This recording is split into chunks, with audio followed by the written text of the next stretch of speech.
Kolkata regional সেন্টারের তরফ থেকে স্বয়ংপ্রভা লাইভ বাংলা ক্লাসে সবাইকে স্বাগত জানাই। আজকের কোর্স হচ্ছে আমাদের কোর কোর্স, যেটা আমাদের সেটা হচ্ছে BPCC 101 তার ব্লক 2। মানে আমরা আজকে পড়ব হচ্ছে পারসেপশন। পারসেপশন পড়তে গেলেই আমাদের যেটা প্রথম আসে সেটা হলো সেন্সেশন বা সংবেদন। সংবেদন কাকে বলে সেটা আমরা প্রথমেই যদি জানতে চাই যে সংবেদন কি, যেটা আমরা ফিল করি, কোনো কিছু টাচ করলে যেটা আমাদের সেন্সে আসে সেটাই হলো সংবেদন। এরপরে যেটা আসছে সংবেদনের সাথে সাথে আমাদের পারসেপশন আসে বা প্রত্যক্ষণ। প্রত্যক্ষণ কাকে বলে? যেটা বহির্জগৎ বা বাইরের জগতের দ্বারা কোনো একটা স্টিমুলাস যখন আমাদের আমাদের মধ্যে আসে বা আমরা যেটাকে ফিল করতে পারি বা দেখতে পারি, সেই যে ফিলিং সেইটা হচ্ছে আমাদের পারসেপশন বা প্রত্যক্ষণ। প্রত্যক্ষণ কথাটা বা পারসেপশন কথাটা এসেছে পারসিভ, মানে অবজারভেশন, যেটা আমরা দেখছি সেটাই আমরা পারসিভ করছি। সুতরাং সংবেদন আর পারসেপশন, সংবেদন আর প্রত্যক্ষণের মধ্যে প্রচুর, দুটোর মধ্যে একদম আমরা যেটাকে বলতে পারি যে দুটোর মধ্যে মিলও আছে, আবার অনেকগুলো অমিলও আমরা খুঁজে বার করি। মিল যেটা বলতে পারি সেটা হচ্ছে সংবেদন না হলে কিন্তু প্রত্যক্ষ হওয়া পসিবল নয়। কারণ হচ্ছে সংবেদন আমরা যদি সেন্স করতে না পারি তাহলে আমরা কখনোই সেটাকে পারসিভ বা দেখতে পারবো না। এরপরে আসি যেটা আমাদের ব্লকে প্রথমেই দিয়েছে, সেটা হলো যে পারসেপশনের কি কি স্টেজ আছে।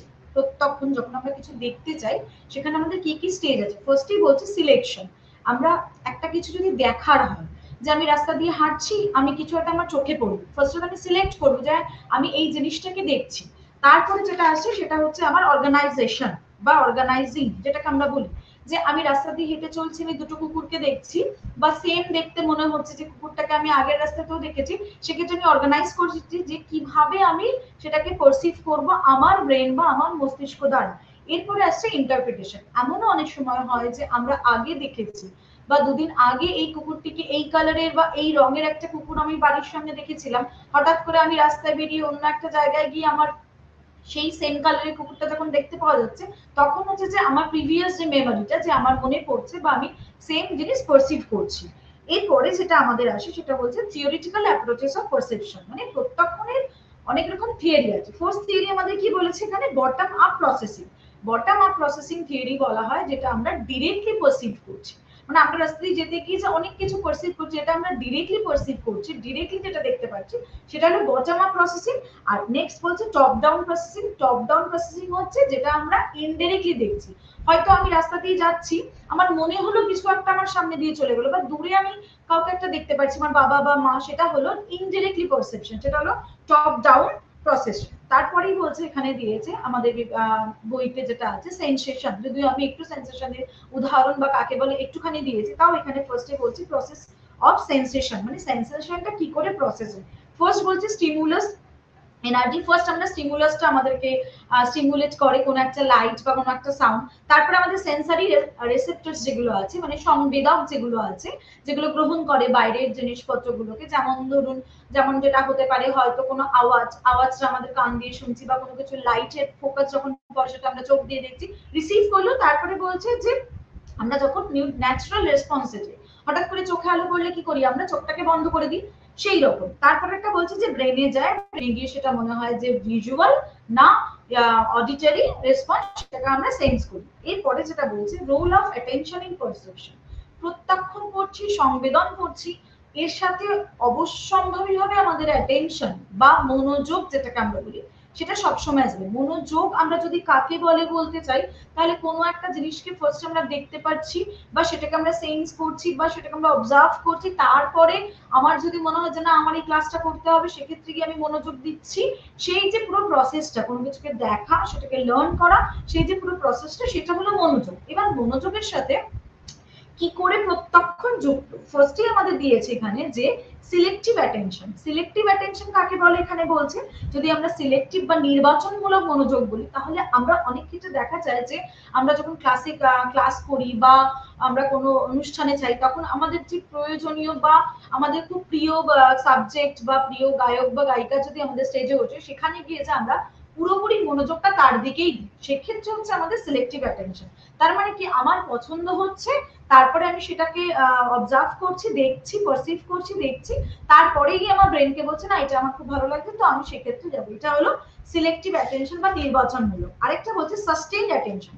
সাস্টেইন অ্যাটেনশনটা কি? সাস্টেইন মানে আমরা কতটা জানি যে অনেকক্ষণ দীর্ঘায়িত যে মনোযোগ।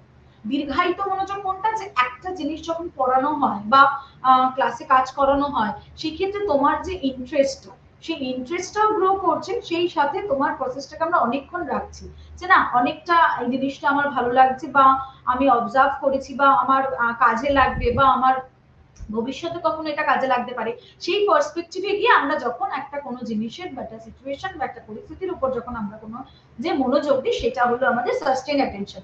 সুতরাং মনোযোগ আর প্রত্যক্ষণ দুটোর একদম মানে কি বলবো পরিপূরক। কারণ যদি আমাদের মনোযোগ না হয় তাহলে আমরা কোনো কিছুই পারসিভ করতে পারবো না বা কোনো কিছু আমরা প্রত্যক্ষ করতে পারবো না, যেটাকে আমরা দেখার বলি। অনেক কিছুই হয় আমরা জাস্ট দেখে চলে যাই, জাস্ট ইগনোর করে চলে যাই, কিন্তু কোথাও গিয়ে এক্ষেত্রে আমার স্মৃতিটাও কিছুটা জড়িয়ে আসে। কোথাও গিয়ে আমাদের এটা আনকনসিয়াস মাইন্ডে রেখে যায়। হঠাৎ করে একদিন মনে করলো আর এই মানুষটিকে বা এই পশুটিকে আমি হয়তো কোথাও একটা দেখেছি, হয়তো আমরা কেউ সেটাকে মনোযোগ দিয়ে মানে সিলেক্টিভ অ্যাটেনশন দিয়ে দেখিনি, জাস্ট আমরা একবার দেখে চলে এসেছি। এরপরে যেটা আমাদের পার্ট যেটা আছে সেটা হচ্ছে ল অফ অর্গানাইজেশন। মানে যদি আমি পারসেপশনের ক্ষেত্রে যাই তাহলে আমার এখানে অনেকগুলো গঠন, যেটাকে বলি পারসেপশন, পরপর একটা করে গঠন ওয়াইজ আমাদের কিন্তু কাজ করা হয়। ফার্স্ট এটাকে বলছি ফিগার গ্রাউন্ড রিলেশনশিপ, যেটাকে আমরা বলি যে একটাই ফিগারে দুটো যে মোটিভ থাকে, মানে সেম দেখতে ফিগার, তুমি যদি দুটো ফিগারকে পাশাপাশি রাখো কখনো, তখন দেখবে তুমি কেউ কেউ পারসিভ করছে সেটাকে যে দুটো ফিগার, কেউ কেউ সেটাকে ফুলদানি পারসিভ করছে। তার মানে কি তোমার দেখার ওপর তুমি ফিগার গ্রাউন্ড মানে মানুষ বা মানুষের অবয়ব বা গঠন, এই গঠনে গাঠনিক তারতম্যের ক্ষেত্রেও কিন্তু অনেক সময় আমাদের প্রত্যক্ষণের ক্ষেত্রে প্রয়োজন পড়ে যে আমরা কি দেখছি সেইটা। তারপরে যেটাকে বলছে ল অফ প্রক্সিমিটি। প্রক্সিমিটির কথাটার অর্থই হলো হচ্ছে যে নৈকট্য যে সূত্রটাকে যেটাকে আমরা বলি সেইটা। যেমন অনেক ক্ষেত্রে খেয়াল করা যায় যে অনেক ক্ষেত্রে আমরা দেখেছি স্থান কালের ক্ষেত্রে যেসব উদ্দীপকগুলি পরস্পরের নিকটবর্তী তারা সংবদ্ধ থাকে, মানে একই দেখতে যে স্টিমুলাস গুলো একসাথে পরপর থাকে, সেইটাকে বলা হয় প্রক্সিমিটি বা নৈকট্য। যেমন সিমিলার যেটাকে আমরা বলি, সিমিলারিটি অনেকটা এর মধ্যে পাওয়া যায়। যেমন ধরো 8টা যদি বলস থাকে, এক জায়গায় যদি পরপর করে বলস গুলো রাখা থাকে, সেক্ষেত্রে আমরা মনে করি যে সবকটা বল পরপরই রাখা আছে বা ছোট বড় রয়েছে, সেই যে একসাথে রাখা সেটাকে বলা হয় ল অফ প্রক্সিমিটি বা নৈকট্যের সূত্র। এরপরে আছে সেটা হচ্ছে আমাদের ল অফ কন্টিনিউটি বা গুড কন্টিনিউয়েশন। গুড কন্টিনিউয়েশন কোনটাকে বলছে? একই ভাবে যেটা যাচ্ছে, মানে সেম রেলওয়ে ট্র্যাক বা কোনো রাস্তার যেই রিদমে যাচ্ছে বা একই ভাবে কন্টিনিউয়েশন করে যাচ্ছে, সেইটা আমাদের পারসেপশনটা যে এই রাস্তাটা এইভাবেই চলে যাবে, সেইটাকে বলছে ল অফ কন্টিনিউটি বা গুড কন্টিনিউয়েশন। তারপর হচ্ছে ল অফ ক্লোজার। ক্লোজার মানে হচ্ছে আমরা সবাই জানি যতটা ক্লোজ যেটাকে আমরা বলি যে আটকে রাখা বা একই সাথে থাকা, এখানে যেটাকে বলা হয় যতটা বন্ধনের সূত্র। এখানে ল অফ ক্লোজার হচ্ছে বন্ধনের সূত্র। বন্ধনের সূত্র কি মানে বলতে বলা হয়, যেমন ধরো অনেক ক্ষেত্রে আমরা দেখি যে একটা ত্রিভুজ আঁকা থাকে আর একটা আমাদের চতুর্ভুজ আঁকা থাকে, কিন্তু দুটো যদিও আলাদা হয় আমরা কিন্তু সেটাকে ত্রিকোণমিতি বা এই ধরনের বা পরিমিতি বা এই ধরনের কিছু দিয়েই পারসিভ করে যায় ওটা ত্রিভুজ বা চতুর্ভুজ ছিল। এটা ধরো কোন রকম অঙ্কের কিছু ছিল, যেটাকে আমরা বলি যে অঙ্কের কিছু ছিল, পারসিভ করেছে সেটা অঙ্কের কিছু, সেই মতো। এরপরে যেটাকে আমরা বলছি হচ্ছে ল অফ গুড ফর্ম বা প্রোগ্রামস, গুড ফরমেশন। আমার যদি গঠন বা আমার যদি যে জিনিসটা তৈরি হতে তার গঠনটাই যদি ঠিকঠাক না হয়, ভালো মতো না হয়, সেক্ষেত্রে গিয়ে আমি অবশ্যই সেটাকে পারসিভ করতে পারবো না। যেমন অনেক সময় ক্ষেত্রে দেখা যায় যে সংগঠন বা কোনো কিছু যখন আমাদের তৈরি করা হয় সেই সময় যে শেপ গুলো দেওয়া হয়, সেই শেপ গুলো যদি প্রপার ওয়েতে না থাকে, সেক্ষেত্রে গিয়ে আমাদের কিন্তু অনেকটাই প্রবলেমের মধ্যে পড়তে হয়। তার মানে কি আমাদের প্রত্যেকটা যেমন সিমিলারিটি, যেমন এনক্লোজার, যেমন আমাদের প্রক্সিমিটি, তেমনি আমাদের কন্টিনিউয়েশন, সেই প্রত্যেকটা জিনিসই কিন্তু আমাদের মধ্যে যেটা থাকে যে আমরা পারসিভ যেমন করছি তেমন ভাবেই কিন্তু আমরা সবসময় সেটাকে রিঅ্যাক্ট করছি বা আমরা দেখতে পাচ্ছি। এরপরে আসছে হচ্ছে পারসেপচুয়াল কনস্ট্যান্সি। পারসেপচুয়াল কনস্ট্যান্সি মানে হচ্ছে যেই জিনিসটাকে আমরা প্রত্যক্ষ করছি সেম ওয়েতে, কনস্ট্যান্সি মানে হচ্ছে একই জিনিস দেখতে পাচ্ছি। তার প্রথম উদাহরণটা যদি আমরা বলি সেটা হলো সাইজ কনস্ট্যান্সি। আমরা যখন কোনো ছবি দেখি আমাদের মধ্যে একটা পারসিভ করাই থাকে যে আমরা ছবিটা এই মতোই দেখতে পাবো, A4 সাইজের ছবি, বা আমরা যদি হলে গিয়ে ছবি দেখি যে আমরা এই ধরনের ছবিই দেখবো, বা বাইরে যদি কোনো ছবি কিনতে যাই সেক্ষেত্রে গিয়েও আমরা বলি যে না আমরা এই ধরনের ছবিগুলোকেই আমরা দেখতে পছন্দ করি বা দেখবো। সুতরাং এই জায়গাটাতে সাইজটা একটা কনস্ট্যান্ট থাকে যে আমি এই সাইজের ছবি দেখতেই অভ্যস্ত, তাই আমি এই ধরনের ছবিগুলো দেখতেই পছন্দ করি। এরপরে বলছে শেপ। শেপ মানে কি, আমি যেমন জানি যে দরজা, দরজা বা জানলার কনসেপ্ট বা দরজা বা জানলার শেপ কিরকম একটা লম্বাটের মতো আয়তক্ষেত্রের মতো হয়। সুতরাং তুমি আমাকে যদি দরজা বলো, অবভিয়াসলি আমার ব্রেন সেটাই পারসিভ করবে যে দরজা মানেই হচ্ছে লম্বাটে। অনেক সময় হয় দরজাটা হতো একটু কাঁচের হয়, কিন্তু আমরা যতই দেখি না কেন সেক্ষেত্রে কি আমরা সবসময় পারসিভ করি যে দরজা মানেই হচ্ছে যে একটা শেপ, অলরেডি সেটা আয়তক্ষেত্রই হবে। এরপরে বলছে কালার বা ব্রাইটনেস কনস্ট্যান্সি। অবভিয়াসলি আমরা যখন দেখতে চাই যে গোলাপ ফুলের রং, কিন্তু প্রথমেই আমরা বলি যে গোলাপি কালার। কারণ কি আমাদের কাছে এই রঙের ব্যাপারে একটা কনস্ট্যান্সি আমাদের কাছে থাকে, যে রংটা আমাদের কাছে ম্যাটার করছে। যে আমরা জানি যে কালার বা ব্রাইটনেস, যেটা আমরা বলে থাকি যে গোলাপের উজ্জ্বলতা, বা তুমি যদি কখনো দেখে থাকো যে হলুদ রঙের সূর্যমুখী, তার যে উজ্জ্বলতা, আমরা সেটা আমাদের ব্রেন সেটা পারসিভ করেই রেখেছে যে হলুদ রঙের ফুল যদি হয় তার ব্রাইটনেস আর গোলাপি রঙের ফুলের ব্রাইটনেস দুটোর মধ্যে আলাদা হবে। কিন্তু কোথাও গিয়ে ওই যে একটা কালার বা ব্রাইটনেস এর পারসেপশনটা তোমার আছে যে ওখানেই হবে, সেইটাকে বলছি। এরপরে যে ওয়ার্ডটা আসে সেটা ভীষণ ইম্পর্টেন্ট, সেটা হচ্ছে factors affecting perception. Perception perception প্রত্যক্ষণকে কি কি ফ্যাক্টর এফেক্ট করতে পারে। ফার্স্ট যেটা বলছে effect of motivation or needs. Motivation বা নিড কাকে বলে আমরা খুব ভালো করে প্রত্যেকে একটু হলেও জানি, যেটা নিডের বাংলা হলো চাহিদা, মোটিভেশন হলো প্রেরণা। চাহিদা মানে হচ্ছে আমাদের যেটা প্রয়োজন, সেটা বেসিক নিডস হতে পারে, বা আমাদের ফ্যামিলিয়ার নিডস হতে পারে, বা আমাদের হতে পারে যে সেলফ এক্সটিম বা আমাদের অ্যাকচুয়ালাইজেশন, যেটা আমরা মাস্লো থিওরিতে পড়েছি নিডস থিওরি। সেক্ষেত্রে কি বেসিক নিডস এর মধ্যেও কিন্তু পারসেপশন রয়েছে। কি কিভাবে সেটা যুক্ত থাকছে, আমার যদি মোটিভেশন বা নিডস, আমার যদি আমরা যদি দেখি যে একজন নিডি মানুষ মানে ক্ষুধার্ত মানুষকে যদি তাকে যদি বলা হয়, সে অবভিয়াসলি তার মোটিভ থাকে যে আমি খাবার পেলেই সেই জায়গাটায় আমি খাবারের পারসেপশনটাই করব। আমার যদি খুব খিদে পেয়ে থাকে আমি অবশ্যই সবসময় খাবারের ছবি দেখবো যে আমি এটা খাচ্ছি ওটা খাচ্ছি। এটা হলো এফেক্ট অফ মোটিভেশন পারসেপশনে। কিন্তু তারপরে বলছে এফেক্ট অফ এক্সপেকটেশন বা পারসেপচুয়াল এক্সপেক্টেন্সি। আমি কি এক্সপেক্ট করছি তার উপর কিন্তু অনেকটা আমার প্রত্যক্ষণ বা আমার পারসেপশন বা আমার অবজারভেশন নির্ভর করে, যে আমি কি চাইছি। সবসময় তো আমার চাওয়াটা ফুলফিল নাও হতে পারে। এমন অনেক সময় ক্ষেত্রে দেখা গেছে যে একই ডিজিটের নাম্বার লেখা রয়েছে, আমি আমি দেখতে চাইছি 13, তাই আমি 13 কেই দেখছি। তারপরে তুমি যখন আমরা যখন এ বি সি দেখছি, বি টা অনেক সময় 1 3 করে লেখা আছে, তো আমি বি টাকে বি পারসিভ না করে আমি সবসময় বলছি ওটা 13 ই লেখা আছে। তার মানে কি, আমি যেটা চাইছি মানে আমার এক্সপেকটেশনের উপর ভিত্তি করেই কিন্তু আমার এটা চলছে, যে আমার আমি যেটা দেখতে চাইছি সেটাই আমাকে দেখানো হচ্ছে বা আমি দেখতে পছন্দ করছি। এরপরে যেটা বলছে effect of emotion. Obviously emotion মানে হচ্ছে আবেগ বা প্রক্ষোভ। আমার আবেগের জিনিসপত্র বা আবার আমার আবেগের সিচুয়েশন, আবেগীয় যে সিচুয়েশন গুলো তৈরি হয়, সেক্ষেত্রে সেই সিচুয়েশন অনুযায়ী আমরা পারসিভ বা প্রত্যক্ষণ করি। যেমন তার একটা এক্সাম্পল দিই, আমার যদি ধরো কেউ মারা যেয়ে থাকে বা কারোর যদি কোনো বন্ধুর খুব একটা অ্যাক্সিডেন্ট হয়, সুতরাং আমার তো সেই আবেগপূর্ণ অবস্থা থেকেই আমি তাকে পারসিভ করবো যে হ্যাঁ সে কিভাবে আছে বা তার কতটা লেগেছে বা তার কতটা ক্ষতিগ্রস্ত হয়েছে বা সে কতটা ভেঙে পড়েছে, সে কতটা ডিপ্রেশন বা আর কোনো রকম অ্যাংজাইটিতে আছে কিনা, আমি সেই রকম ভাবেই তাকে দেখবো। সুতরাং পারসেপশনের ক্ষেত্রে কিন্তু এফেক্ট অফ ইমোশন বা আবেগের প্রভাবটাও কিন্তু অনেকটা ইম্পর্টেন্ট বা গুরুত্বপূর্ণ। এরপরে বলছি এফেক্ট অফ স্টিমুলাস ক্যারেক্টারিস্টিক্স। আমি যেই ক্যারেক্টারিস্টিক্সটাকে দেখব, আমি যেই বস্তুটাকে দেখব, তার বৈশিষ্ট্যটাও কিন্তু আমার পারসেপশনের উপর অনেকটা নির্ভর করে। যদি আমি দেখি সরি, আমরা যদি অনেক সময় খেয়াল করে দেখি যে আমি দেখতে চাইছি বাস, বাসের যা ক্যারেক্টারিস্টিক সেটাই তো আমি দেখতে পাবো, কারণ আমি জানি বাসের এতগুলো চাকা হয়, বাসটা বেশিরভাগ যে ব্লু কালারের হয় বা এরকম স্কোয়ার শেপের হয়, তোমরা কি আমার পারসেপশনটা করা আছে বলেই আমি সেই রকম ভাবেই তাদেরকে দেখতে পাচ্ছি। এরপরে বলছে এফেক্ট অফ এক্সপিরিয়েন্স।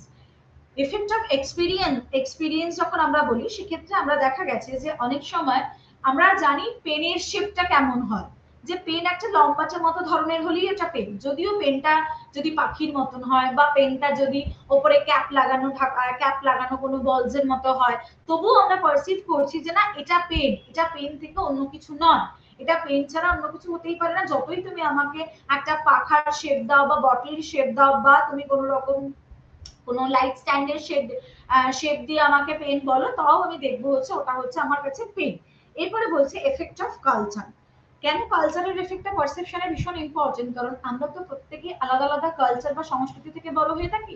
সুতরাং আমাদের এখানে প্রত্যেকের সংস্কৃতি বা প্রত্যেকের কালচারে কিন্তু আলাদাভাবে মানুষকে চিনতে সাহায্য করে, বা কোনো সিচুয়েশনকে চিনতে সাহায্য করে, বা কোনো প্রবলেম থেকে বেরিয়ে আসার সলিউশনটাও কিন্তু আমাদের কালচারাল জায়গা থেকেই আসে। সুতরাং আমি যে কালচারে বড় হচ্ছি বা আমি যেই ধরনের সিচুয়েশন গুলো হ্যান্ডেল করে বড় হচ্ছি, সেই ধরনের পারসেপশন কিন্তু আমার কালচার থেকে আমার অনেকটা আসতে পছন্দ করবে। এরপরে যেটা আমাদের আসছে সেটা হচ্ছে অনেক জায়গায় দেওয়া থাকে যে কি কি পারসেপশন কাকে বলে, গ্লসারি কাকে বলে, বা পারসেপচুয়াল কনস্ট্যান্ট দেখবে লেখা থাকবে, সেক্ষেত্রে এটা আমাদের মোটামুটি কমপ্লিট হলো। এরপরে এর সাথে একটা প্রশ্ন খুব দেয়, সেটা হলো সেন্সেশনের সাথে পারসেপশনের কি কি পার্থক্য আছে। কারণ আমরা জানি সেন্সেশন না হলে পারসেপশন হবে না, যদিও সেন্সেশনটা হচ্ছে তুমি ফিল করছো, আর পারসেপশনটা হচ্ছে তুমি দেখছো যে পুরোপুরি কি রয়েছে বা কি নেই। সেক্ষেত্রে একটা হচ্ছে বস্তুর সংবেদনটা হচ্ছে বস্তুর আংশিক জ্ঞান, আর পারসেপশন বা প্রত্যক্ষণটা হচ্ছে বস্তুর সম্পূর্ণ জ্ঞান। আরেকটা যেটা বলা যায় যে সংবেদনের ক্ষেত্রে কিন্তু এক্সপিরিয়েন্সের কোনো রকম রিলেশন থাকে না, যেটা আমাদের প্রত্যক্ষণের ক্ষেত্রে থাকে। কারণ হচ্ছে প্রত্যক্ষণ আমরা পারসিভ করার পর আমরা এক্সপিরিয়েন্স বা আমাদের পূর্ব অভিজ্ঞতাটাকে সেটাতে কাজে লাগানোর চেষ্টা করি, যে কি আমরা কি ভেবেছিলাম বা কি ছিল, এরকম কোনো সিচুয়েশন হয়েছিল কিনা, সেই জায়গাটাকে আমরা সবসময় কাজে লাগানোর চেষ্টা করি।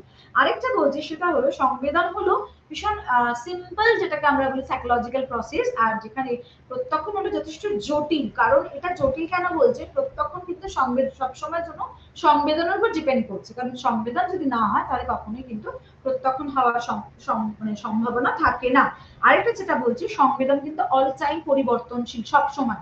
কারণ আমাকে এখন একটা মশা কামড়ালো, আমার তখন যেটা সেন্সেশন বা যেমন সংবেদনভূত হব আমি, আর একটু পরে ধরো 2 মিনিট পরে যখন আমাকে একটা পিঁপড়ে কামড়াবে, সেম সংবেদনভূত আমি নাও হতে পারি। সুতরাং সংবেদন কিন্তু যথেষ্ট পরিবর্তনশীল, কিন্তু প্রত্যক্ষণ বা পারসেপশন কিন্তু আমাদের কাছে স্থিতিশীল বা একই জায়গা থাকছে। কারণ আমি জানি বাসের শেপটা ওরকমই হয়, আমাকে তুমি যতই ট্রেনের মতো বাস দেখাও না কেন, আমার কাছে বাস মানে হচ্ছে ওই একটা চার চৌকো মতো আয়তক্ষেত্র ব্লু কালারের, ওখানে কন্ডাক্টর বাইরে দাঁড়িয়ে থাকে, গিয়ার আছে, এস্ট্রেক্টা। এবার তুমি যদি আমাকে বলো যে ট্রেনের কনসেপ্ট, আমার কাছে ট্রেনের কনসেপ্ট মানেই হচ্ছে বড় দূরপাল্লার ট্রেন বা লোকাল ট্রেন। কিন্তু সেক্ষেত্রে যে তুমি টয় ট্রেনের কনসেপ্ট তুমি আমাকে বলো, আমি কিন্তু টয় ট্রেন বললেও কিন্তু ফার্স্টে আমার কাছে আসবে আগে যে আমার কাছে ট্রেনের কনসেপ্টটা আসবে, তারপরে আমার কাছে আসবে টয় ট্রেনের কনসেপ্টটা। সুতরাং সংবেদন ও প্রত্যক্ষণের মধ্যে ডিফারেন্সটাও কিন্তু অনেক সময় ইম্পর্টেন্ট থাকে। আমি একটু জাস্ট বলে দিই। এরপরে আমাদের ইউনিট 4 যেটা আছে সেটা হচ্ছে perception types and errors. Errors of perception, মানে পারসেপশনের কি কি টাইপস হতে পারে। পারসেপশনের ফার্স্ট যে টাইপস যদি আমরা বলে থাকি, কখনো ফার্স্টেই বলছে perception of depth and distance, আমরা কতটা গভীরভাবে পারসেপশন করি। যদি আমরা সবকিছুকে গভীরভাবে পারসেপশন করার চেষ্টা করতে নাও পারি, অনেক ক্ষেত্রে হয় না যে আমরা কতটা গভীরভাবে চেষ্টা করি, বা যেটাকে আমরা বলি যে দূরত্ব বা ডিস্টেন্সে। ফার্স্টে যেটা বলছে মনোকুলার কিউজ যেটাকে বলে, বা বাইনোকুলার যেটাকে আমরা বলা হয়, সেটা হচ্ছে দেখো আমাদের কিন্তু দুটো চোখ, আমরা সেম দেখি, কিন্তু খেয়াল করে দেখবে অনেক সময় কিন্তু আমরা যখন দুটো চোখ দিয়ে একই জিনিস দেখছি, আমাদের কিন্তু অনেক সময় হয় বাঁ দিকের চোখের দেখাটা একটু অন্যরকম হয়, ডান দিকের চোখের দেখাটা অন্যরকম হয়ে থাকে। সামান্য কিছু হলেও কিন্তু আমরা পার্থক্য অনুভব করতে পারি, যেটা আমাদেরকে অনেক সময় বলা, অনেক সময় ক্ষেত্রে আমরা দেখতে পারি যে ধরো বেলুন যখন উড়ে বেড়ায়, যেটাকে আমরা বলি রিলেটিভ সাইজ অনুযায়ী, ধরো বড় বেলুন ছোট বেলুন অনেক রকম বেলুন উড়ে বেড়াচ্ছে, সেক্ষেত্রে কি আমাদের কিন্তু সাইজটা ভীষণভাবে ম্যাটার করে, যে আমরা কোন সাইজ অনুযায়ী কোনটাকে আগে দেখতে পাচ্ছি বা না দেখতে পাচ্ছি। এরপরে আছে যে টেক্সচার গ্রেডিয়েন্ট কোন টেক্সচারস, মানে ফুলের একটা টেক্সচারস হয়, তারপরে উডেন যে টেক্সচারস গুলো হয়, অনেক সময় কি হয় যে ফুলের টেক্সচারস বা উডেন টেক্সচারস গুলো যেগুলো হয়, সেগুলোর ক্ষেত্রে কিন্তু আমরা সেম ভাবে পারসিভ করি না। অনেক সময় দেখবে খেয়াল করে উডেন যে টেক্সচারস গুলো থাকে, সেগুলোকে গিয়ে দূর থেকে দেখে মনে হয় যে ওটা তোমার মনে হচ্ছে যে ফুলের মতন লাগছে, বাট ওটা ফুল না, কিন্তু আমাদের মনেই হচ্ছে, কারণ আমরা দেখে এসছি বা জেনে এসছি যে এই টেক্সচারসটা এইরকম ভাবেই থাকছে বা এইরকম ভাবেই চলছে। এরপরে যেটা আছে এরিয়াল পার্সপেক্টিভ বা হেজ। এরিয়াল পার্সপেক্টিভ যেমন হয় যে দূরের জিনিস, পুরো আকাশটাকে যখন আমরা দেখি, তখন মনে হয় যে এখানে একটা শেপ রয়েছে বা ওখানে একটা শেপ রয়েছে, বা এই ধরনের শেপগুলো এখানে ওখানে ছড়িয়ে আছে। সেই জায়গাটা যে এরিয়াল যে পুরো শেপটা হয়, যেটা আমরা অনেক সময় কিন্তু ডিস্টেন্সের জন্য দেখতে পারি যে অনেক দূরে রয়েছে, তার জন্য অনেক ক্ষেত্রে আমাদের জিনিসপত্রগুলোকে ছোট ছোট দেখায় বা বড় বড় দেখায়। এই পারসেপশন গুলো আমাদের, বা অনেক ক্ষেত্রে এটা আমরা দেখি হচ্ছে হেজি এনভায়রনমেন্ট, যে কিছুই দেখা যাচ্ছে, সেটা হচ্ছে আমরা দেখতে পাচ্ছি যে কিছুই ওর মধ্যে দেখা যাচ্ছে না। এরপরে বলছে লিনিয়ার পার্সপেক্টিভ। লিনিয়ার পার্সপেক্টিভ মানে হচ্ছে যখন আমাদের, যেমন রেল লাইনটা যখন আমরা দেখছি, যখন আমরা রেল লাইনটা চলে গেছে আমরা দেখছি যে একদম শেষে গিয়ে দেখছি এটা সরু হয়ে যাচ্ছে, বাট ওটা কি সরু হচ্ছে? ওটা তো ওই রকম ভাবেই ওই চওড়া অনুযায়ী তো ওটাই হচ্ছে, বাট আমরা দেখছি, কারণ হচ্ছে আমরা ওটাকে প্রত্যক্ষ করছি বা পারসিভ করছি যে রেল লাইনটা যেতে যেতে পুরো সরু হয়ে যাচ্ছে। এরপরে বলছে ইন্টারপোজিশন বা অকুলেশন। ইন্টারপোজিশন মানে হচ্ছে যখন আমরা একটার ভেতরে আরেকটাকে দেখি, তখন তোমরা যদি কোনো কিউবস দেখো বা কোনো ওভাল শেপের কোনো কিছু দেখো যে ওটার ভেতরে কিছু আছে, সেক্ষেত্রে অনেকবার আমাদের মনে হয় বা অনেকবার আমাদের তখন অবজারভেশন পাওয়ারে চলে আসে যে আমরা ওই শেপটাকে না দেখে যেটার মধ্যে রয়েছে সেই শেপটাকেই সবসময়ের জন্য প্রত্যক্ষ করে যাচ্ছি।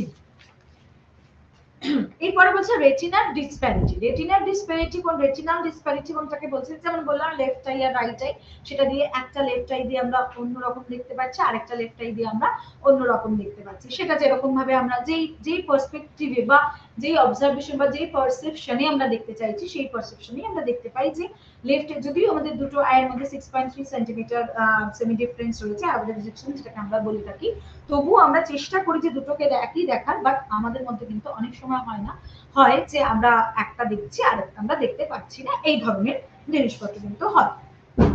এরপরে যেটা আছে সেটা হলো মুভমেন্ট পারসেপশন। মুভ করে যেগুলো, মুভেবল যে জিনিসগুলো হয় সেইটা, সেক্ষেত্রে আমরা দেখে থাকি অনেক সময় আমরা যেটাকে আমরা দেখে থাকি যে রেটিনাল মোশন। রেটিনাল অবভিয়াসলি আমি একটু আগে রেটিনাল পারসেপশনের কথা বললাম, সেক্ষেত্রে হয়তো আমরা আই মুভমেন্ট, ধরো আমি একটা জিনিস দেখছি, সেক্ষেত্রে কি আমার আইটা মুভ করে গেল, সুতরাং আমি সেই মুহূর্ত বা সেই সিচুয়েশনটাকে দেখতে পারলাম না, সেক্ষেত্রে আমার যে চেঞ্জেস গুলো হচ্ছে সেটা হলো আমাদের রেটিনাল মোশন। রেটিনাল মোশনের কারণেও কিন্তু আমরা অনেক সময় অনেক কিছু দেখতে পারি। এখানে দেখো দিয়েছে একটা motion effect effect. Motion effect effect কোনটাকে বলছে? যে ফেনোমেনন বা যেই মোশনটা আমরা দেখছি তার একটা এফেক্ট, আমরা যখন আমরা দুটো চোখ দিয়ে একটা জিনিস দেখছি দুটো কিন্তু ডিফারেন্স আমরা দেখতে পারি। আরেকটা বলছে ইনডিউসড মুভমেন্ট। অনেক সময় ইনডিউসড মুভমেন্ট যেটাকে বলা হয় যে আমাদের মধ্যে মুন বিহাইন্ড ক্লাউডস, অনেক সময় মনে হয় দেখবে যে আকাশের মেঘের মধ্যে চাঁদটা ঢেকে গেছে, মনে হবে যে চাঁদটা হয়তো হেঁটে হেঁটে মেঘের মধ্যে ঢুকে গেছে, সেটা হচ্ছে আমাদের পারসেপশন, আমরা সেটাকে দেখছি যে মুভ করছে চাঁদ, বাট এটা কিন্তু কখনোই, চাঁদ কিন্তু কখনোই স্টিল এক জায়গায় দাঁড়িয়ে আছে, আমাদের পারসেপশন বা আমাদের অবজারভেশনে মনে হচ্ছে যে এটা মুভ করছে বা অন্যরকম কোনো কিছু সেই জায়গাটার মধ্যে লাগছে। এরপরে বলছে হচ্ছে অ্যাপারেন্ট মুভমেন্ট বা স্ট্রোবোস্কোপিক মোশন। অ্যাপারেন্ট মুভমেন্ট যেটাকে বর্দাইমা যে জায়গাটাকে আমাদের বলেছে অনেক ক্ষেত্রে, যে অ্যাপারেন্ট যে মুভটা হয়েছে, মানে আমরা ধরো পারসিভ করছি অনেক ক্ষেত্রে, হঠাৎ করে দেখলাম না ওটা বেরিয়ে চলে গেল, হঠাৎ করে দেখলাম যে না আমরা ওটা আমাদের চোখের সামনে থেকে বেরিয়ে চলে গেল, অ্যাপারেন্টলি হঠাৎ করে যে জিনিসটাকে হয়ে যাচ্ছে। এরপরে বলছে সাইজ পারসেপশন। অবভিয়াসলি আমরা আমরা যখন আকাশের দিকে তাকিয়ে থাকি তখন অবভিয়াসলি চাঁদটা যখন বড় থাকে আমরা তারাগুলোকে দেখতে পাই না, চাঁদটাকেই আমরা অবভিয়াসলি দেখতে পাই। সেক্ষেত্রে হয় হচ্ছে যে আমরা যে সাইজটা আমাদের পারসিভ করতে হয়, যেটা বড় হয়, সেইটাই সবসময়ের জন্য আমাদের চোখে পড়ে। এবার অনেক সময় হতে পারে যে আমরা ছোট জিনিসটাকে আগে পারসিভ করলাম, সেক্ষেত্রে আমরা বলতে পারি যে হয়তো কোনো একটা ক্যারেক্টারিস্টিক্স বা এমন কিছু একটা আছে যেটা আমাদেরকে অ্যাট্রাক্ট করছে, সেই কারণে আমরা ছোট জিনিসটাকে আগে দেখতে পাচ্ছি, বড়টাকে দেখতে পাচ্ছি। কিন্তু জেনারেলি আমাদের মধ্যে যেটা হয় সেটা হচ্ছে আমরা বড় বা সাইজে যেটা বড় হয় সেই জিনিসটাকে আমরা আগে দেখতে পাই, ছোটটাকে কিন্তু আমরা পরে দেখতে পাই শর্টকাটের জন্য। এরপরে যেটা আমাদেরকে বলছে অনেক সময় ফ্যামিলিয়ার সাইজ থিওরি, যেটাকে সাইজ থিওরির মধ্যে অনেকটা বলছে সাইজ ডিস্টেন্স ইনভেরিয়েন্স হাইপোথিসিস, যে সরি যে সাইজটাকে ম্যাটার করে অনেক সময় পারসেপশনের জায়গাটাতে থাকে, যে কি রকম টাইপের পারসেপশন হতে পারে বা কি রকম সাইজ অনুযায়ী কি দেখতে পারি আমরা সেই জায়গাটায়। তারপরে বলছে familiar size theory. Familiar size মানে হচ্ছে আমরা অনেক সময় দেখেই থাকি যে আমরা এই অ্যাঙ্গেলে বা এই জিনিসটাকে আমাদের পরিচিত হচ্ছে আমরা এই সাইজ দিয়ে বা এই গঠন দিয়ে বা এই আকার দিয়ে, সুতরাং আমাদের কাছে সেই কনসেপ্ট বা সেই পারসেপশনটা রয়েই যাচ্ছে যে আমরা এই জিনিসটাকে দেখলে আমাদের এটার কথাই মনে পড়বে সেই জায়গাটা। তারপর হচ্ছে theory of direct perception. Direct perception কোনটাকে বলছে? যেটা আমরা ডিরেক্টলি পারসিভ করতে পারছি, যে আমি দেখতে পাচ্ছি বা আমার কথায় চলছে বা আমি হঠাৎ করে যে জিনিসটাকে দেখতে পাচ্ছি, সেটা হলো ডিরেক্ট পারসেপশন। এরপরে বলছে এরর্স। তার মানে অনেক ক্ষেত্রে কিন্তু দেখা যায় যে পারসেপশন হচ্ছে, কিন্তু তুমি সেটা হয়তো হতে পারে যে তুমি অনেক সময় যেটা আমরা ডিস্টেন্সের ক্ষেত্রে দেখতে পারি, দূরত্ব যে পারসেপশনটাকে আমরা বলি, সেক্ষেত্রে বলা যায় আকৃতি বা প্রত্যক্ষ বস্তুর মাত্রা কিন্তু দুরকম ভাবেই হতে পারে। একটা হয়তো দৈর্ঘ্য হতে পারে, আরেকটা হতে পারে প্রস্থের মধ্যে হতে পারে। এইগুলো বাদ দিয়েও যেগুলো আছে সেটা হলো দূরত্ব। আমরা ডিস্টেন্স পারসেপশন নিয়ে অনেক সময় বলেছি যে যত দূরের জিনিস আমরা দেখতে পাচ্ছি, যে সেগুলো কিন্তু আকারে আমাদের কাছে ছোট হয়ে যায়, যত আমরা কাছের জিনিস দেখি সেটা আমাদের কাছে আকারে বড় হয়ে যায়। এটা হচ্ছে পারসেপশন অফ ডিস্টেন্স, মানে ডিস্টেন্স অনুযায়ী তুমি পারসিভ করছো কতটা বড় বা কতটা আমাদেরকে কাছে রয়েছে। এরপর আমরা যেটা দেখেছিলাম যে সাইজ অনুযায়ী, যেমন ধরো যেটাকে আমরা দেখে থাকি যে রিলেটিভলি হাইট, অনেক সময় খেয়াল করে দেখবে যে হাইট অনুযায়ী যে যা লম্বা কোনো জিনিসকে আমরা তাড়াতাড়ি পারসিভ করতে পারছি, কিন্তু যে জিনিসটা ছোট হয়ে যাচ্ছে বা যেটা শর্ট হচ্ছে সেটাকে আমরা পরে দেখছি, অনেক ক্ষেত্রে দেখা যায়। তারপরে দেখা যাচ্ছে light and shadow. Light and শ্যাডোর মধ্যেও আমরা যেটা দেখে থাকি অনেক ক্ষেত্রে, যে পারসেপশনটা আমরা করে থাকি সেটা হচ্ছে যে আলোর মাধ্যমে যখন ছায়াটা পড়ছে, যে আলোর মাধ্যমে যখন আমরা অনেক সময় পারসেভ করি, সেটার কিন্তু পারসেপশনের মাত্রাটা অনেক ক্ষেত্রে কিন্তু গভীর হয়। যেমন যেটাকে বলছে যে ধরো যখন আলো কোনো রশ্মি বস্তুর সকল অংশে তো সমানভাবে পড়ে না, সেক্ষেত্রে যদি আমরা কোনো একদম সকল অংশে যদি আমরা সমানভাবে আলোকিত করার চেষ্টা করি, সেক্ষেত্রে নয় আমাদের কোনো অংশটা উজ্জ্বল সেটা আমরা পারসিভ করতে পারি, আর না হলে আমাদের হয় অনেক সময় যে অংশটা ছায়া রয়েছে সেই অংশটাকে আমরা পারসিভ করতে পারি। সাইজের ক্ষেত্রে আমি একটা এক্সাম্পল দিব, উচ্চতার ক্ষেত্রে আমি একটা এক্সাম্পল যদি দিয়ে থাকি, অনেক সময় দেখা যায় চিড়িয়াখানার বাঘকে কিন্তু সব থেকে বড় দেখা যায়, কিন্তু ওই বাঘকেই তুমি যদি আবার কোনো পাহাড়ে বা পাহাড়ের মধ্যে দেখো, তাহলে তোমাকে মনে হবে যে পাহাড়ের চূড়াটা তোমার কাছে বড়। তার মানে কি, তুমি যেইখানে যেই সিচুয়েশনে যাকে রাখছো সেই জায়গাটার উপর ডিপেন্ড করছে তোমার পারসেপশন। সুতরাং চিড়িয়াখানায় তোমাকে বাঘকে তোমার বড় লাগবে, কারণ চিড়িয়াখানাটা একটা সামান্য ছোট, কিন্তু তুমি যখন পাহাড়ের মধ্যে বাঘকে রাখছো, সেক্ষেত্রে তোমার মনে হচ্ছে বাঘটা বড় না, তোমার পাহাড়টা বড় লাগছে, সেই জায়গাটাই মনে হচ্ছে। এরপরে যেটা বলছে সেটা হচ্ছে, আমি তো লিনিয়ার পার্সপেক্টিভ আমি বলেছিলাম যে লিনিয়ার যেরকম হয় যে বা আমরা একদম নিকটবর্তী হয়েছে, যেমন রেল লাইন চলছে তো চলছে একদম পুরো সরু হয়ে যায়, যেটাকে আমরা দেখে থাকি অনেক সময়।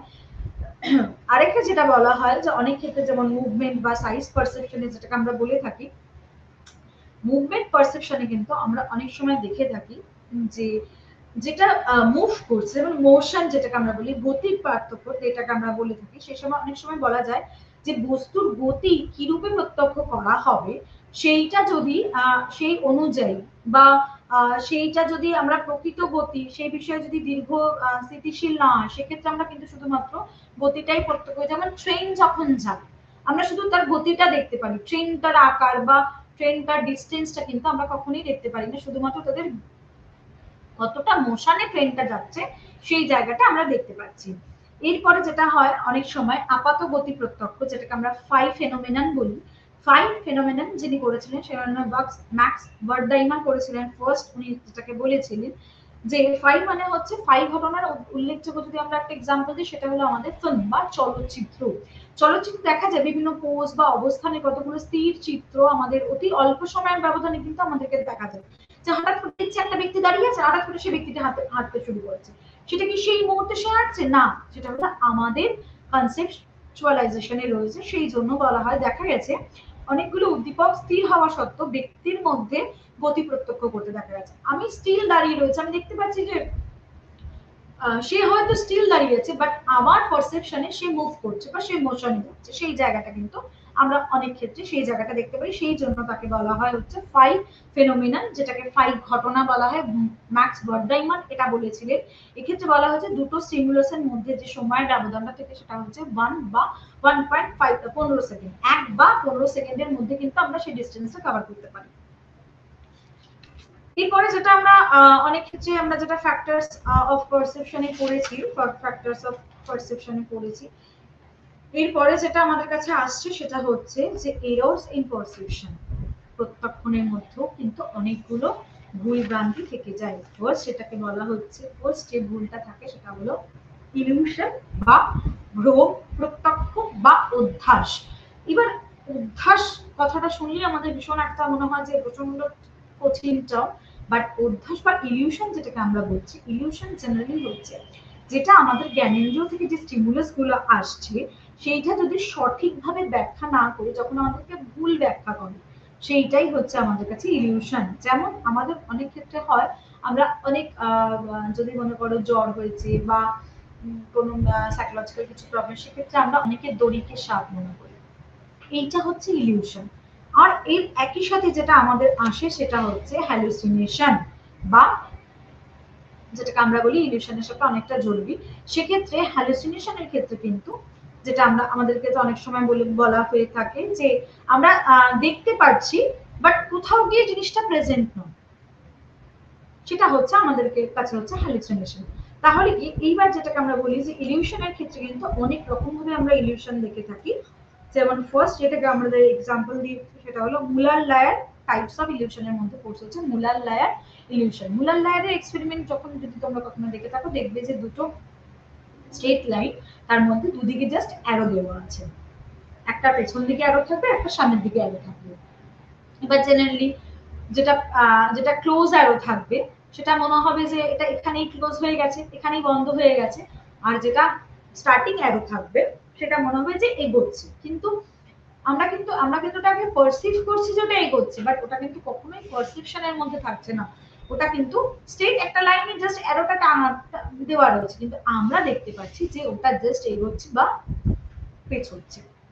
এরপরে বলছি পনজো ইলিউশন। পনজো ইলিউশনের এক্সাম্পল হলো ধরো রেল লাইন বা কোনো একটা স্ট্রেট লাইনের মাঝখানে লাইন গুলো থাকে, সেই জায়গাটায় অনেক কিছু হয় রেল লাইনের মাঝখানে কোনো কালার করা থাকে, দেবে আমরা যখন তার দিকে তাকাতে থাকি অনেক সময় খেয়াল করা হয় যে যদি ইয়েলো কালারের কোনো দাগ কাটা থাকে, কিছুটা পারসিভ করার পর ইয়েলোটা আমার কাছে পুরো মিশে যাচ্ছে, কারণ কি আমরা আর দেখতে পাচ্ছি না, আমরা আর ওটাকে পারসিভ করতে পারছি না। সেটা কনফিগার, সেটা অনেক সময় কনস্ট্যান্সির জন্য হতে পারে, বা অনেক সময় হতে পারে যে আমাদের হয়তো একটা ভুল হচ্ছে যে আমরা আর দেখতে পাচ্ছি না কিন্তু লাইনটা প্রেজেন্ট ওখানে, আমরা আর সেই জিনিসটাকে ফলো করতে পারছি না বা সেই জিনিসটাকে আমরা দেখতে পাচ্ছি না, বাট লাইনটা ওখানে কিন্তু অবভিয়াসলি সেই জায়গাটায় প্রেজেন্ট রয়েছে।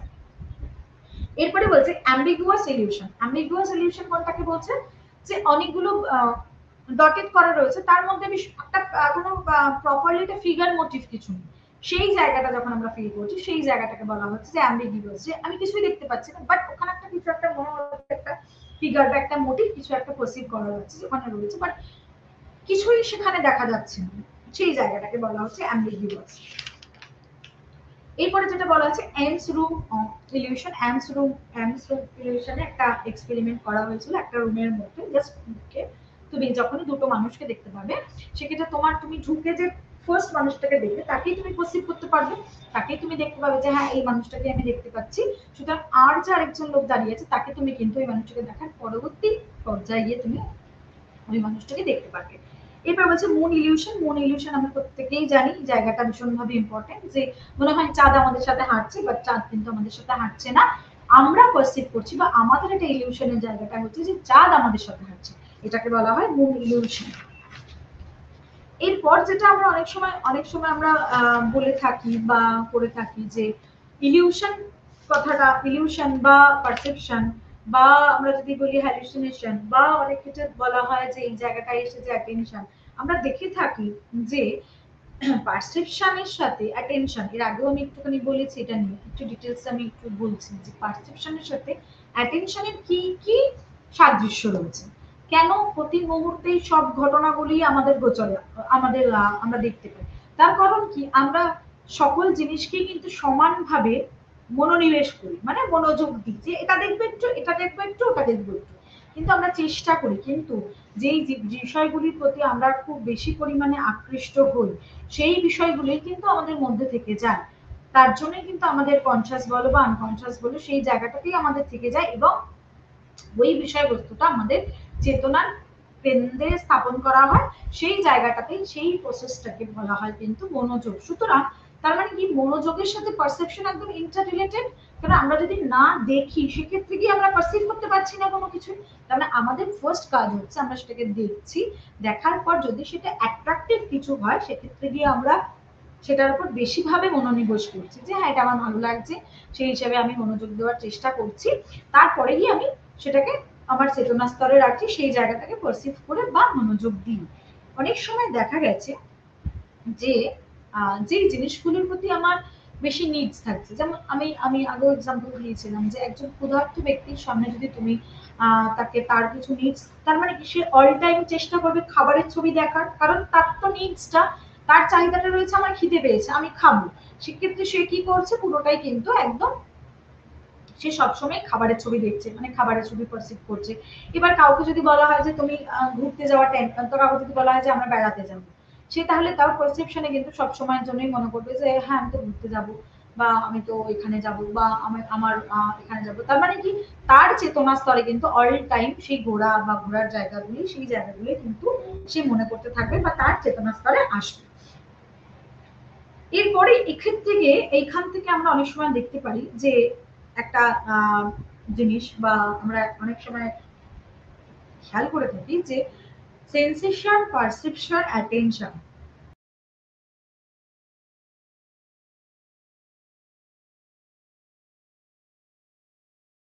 একটা সিচুয়েশন বা একটা টপিকস থাকে।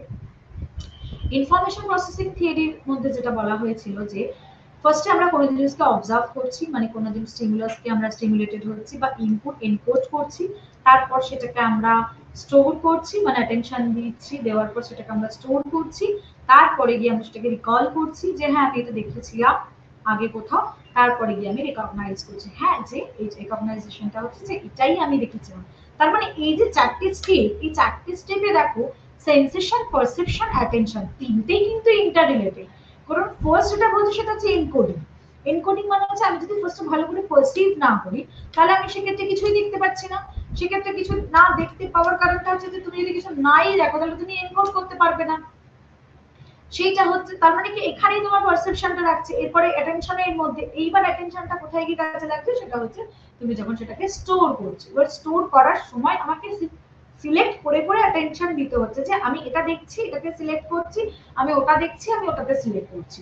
কারণ আমি যদি আমার পছন্দ মতো জিনিসপত্র যদি সিলেক্ট না করি তাহলে আমি সেই জায়গাটাতে আমি ঠিক মতো কিন্তু অ্যাটেনশনটাও আমি ঠিক মতো দিতে পারছি না। সুতরাং আমার এখানে সিলেক্টিভ অ্যাটেনশনটাও কিন্তু অনেকটা জরুরি। এরপর ইনফরমেশন প্রসেসিং এর মধ্যে আসছে হচ্ছে সাস্টেইন অ্যাটেনশন। কারণ আমি একটা জিনিস দেখছি, দেখার পর আমি যদি সেটাকে বেশিক্ষণ ধরে অ্যাটেনশনটা দিয়ে না রাখি, তাহলে তো আমি সেটাকে কোনোভাবেই আর কিছু করতে পারবো না, যে আমার মনেই ছিল না। সুতরাং কি আমার প্রয়োজন বা আমার চাহিদাপূর্ণ কোনো কিছু যদি থাকে, সেক্ষেত্রে আমি অনেকটা পরিমাণ অ্যাটেনশন দিচ্ছি, যে আমি এটাকে সাস্টেইন করে লঙ্গার অ্যাটেনশনটাকে সাস্টেইন করে রাখছি, তারপরে গিয়ে আমি সেটাকে স্টোর করছি। এরপরে যখন রিকল করার সময় আসছে, রিকল করার ক্ষেত্রে কি করছি যে হ্যাঁ আমার তো মনে হচ্ছে আমি এটা কোথাও দেখেছিলাম। তার মানে কি, আমি সেম জিনিস যদি কোথাও একটা পারসিভ করি, সেম জিনিস যদি কোথাও একটা দেখি, সেক্ষেত্রে কি আমার ফার্স্ট মনে হয় যে হ্যাঁ এই জিনিসটা তো আমি কোথাও একটা দেখেছিলাম, তখন গিয়ে আমি রিকল করছি। রিকগনাইজ কোনটা হচ্ছে যে হ্যাঁ এই কালারের ফুলটাই আমি কালকে আমার বাড়ির সামনে দেখেছিলাম, সেইটা হলো রিকগনাইজ। তার মানে কি এই পুরো মেমোরি প্রসেসিং যে মডেলটা আছে, তার মধ্যেও কিন্তু attention, sustain, sensation, perception in interrelated। সুতরাং কোথাও গিয়ে যদি নেচার অফ পারসেপশন বা আসে, সেক্ষেত্রে গিয়ে কিন্তু আমরা ইনফরমেশন প্রসেসিংটাকেও লিখতে পারি। কারণ জেনারেলি নেচার অফ পারসেপশনের ক্ষেত্রে অনেক কিছু অনেকগুলো পয়েন্টস বা নেচার অফ পারসেপশন বা ক্যারেক্টারিস্টিক্স অফ পারসেপশন দিতে পারি কোশ্চেন্সে, সেক্ষেত্রে কিন্তু আমরা এই পোর্শনটা তুলে ধরতে পারি। আরেকটা যেটা হয় যে নেচার অফ পারসেপশনের ক্ষেত্রে আমরা দেখতে পারি যে পারসেপশনকে আমরা কিভাবে পারসিভ করছি, সেই জায়গাটাতেও হয়। ইভেন সেক্ষেত্রে হয় যে সেটা কি কনস্ট্যান্ট থাকছে না স্টেবল থাকছে। কনস্ট্যান্ট বা স্টেবল একই জিনিসটা, কনস্ট্যান্ট বা স্টেবল, যেটাকে আমরা অনেক ক্ষেত্রে বলতে পারি যে পারসেপশনটা আমাদের কাছে একদম স্টেবল, আমার কাছে আর কিছু নেই, দেখতে পাচ্ছি না, সেটাই আমরা মনে রাখছি। এবার কি অনেক ক্ষেত্রে কিন্তু ওটা কিন্তু স্থিতিশীলই হয়, বা সেটা কিন্তু একই আমরা দেখতে থাকি। যেমন আমি আগেও এক্সাম্পল দিচ্ছি, বাসের এক্সাম্পলে যদি আমরা বলি, আমাকে যদি কেউ বাস বলে, সেক্ষেত্রে আমি সবসময় চারশো আয়তক্ষেত্রেই আমার কিন্তু মাথাতে আসবে। বা আমি যদি দরজার এক্সাম্পল যদি মনে করি, সেক্ষেত্রে কি আমার কিন্তু একটা আয়তক্ষেত্রই মনে হবে, যে আয়তক্ষেত্রের মতোই আমার একটা দরজার শেপ মানেই হচ্ছে আয়তক্ষেত্র। এটাই হচ্ছে ব্যাপার। এরপরে যেটা বলছে যে যদি আমাদের কখনো আসে যে সেন্সেশনের সঙ্গে পারসেপশনের সম্পর্ক, অনেক সময় দেয় যে ব্রিফলি এক্সপ্লেইন দা সেন্সেশন বা পারসেপশনের মধ্যে কি সম্পর্ক রয়েছে, সেক্ষেত্রে আমরা যেটা বলতে পারি যে সংবেদন, যেটাকে আমরা বলি সংবেদন আর প্রত্যক্ষ বা প্রত্যক্ষণ যদি স্বতন্ত্র হয় সেক্ষেত্রেও কিন্তু সংবেদন ছাড়া কিন্তু কখনোই প্রত্যক্ষণ হবে না। কারণ আমরা যদি সেন্সই না করি তাহলে আমরা কখনোই সেটাকে দেখতে পারবো না। কারণ আমি যে বললাম যখন একটা মশা কামড়াচ্ছে সেই সময় আমার মশাটা যখনই কামড়ালো তখন সাথে সাথে আমার রিফ্লেক্স অ্যাকশনে গিয়ে আমার ব্রেনে গিয়ে বলছে যে তোমাকে মশা কামড়াচ্ছে, তুমি হাত তুলে মারো। সুতরাং আমি তখন ব্রেন আমাকে বললো ওই যে মশা বসে আছে তোমার হাতে, দেন তুমি মারো। তার মানে কি ফার্স্ট অফ অল আমি আগে সেন্স করছি যে হ্যাঁ আমাকে মশাটা কামড়াচ্ছে, তারপরে গিয়ে আমি আমার হাতটা গিয়ে মশাটার উপরে ক্ল্যাপ করছি। তাহলে কি ফার্স্টে আমি আগে সেন্স করব, তারপরে গিয়ে কিন্তু আমি আবার সেক্ষেত্রে গিয়ে আমি আবার করতে হচ্ছে পারসিভ করে সেটাকে আমরা কমপ্লিট করছি।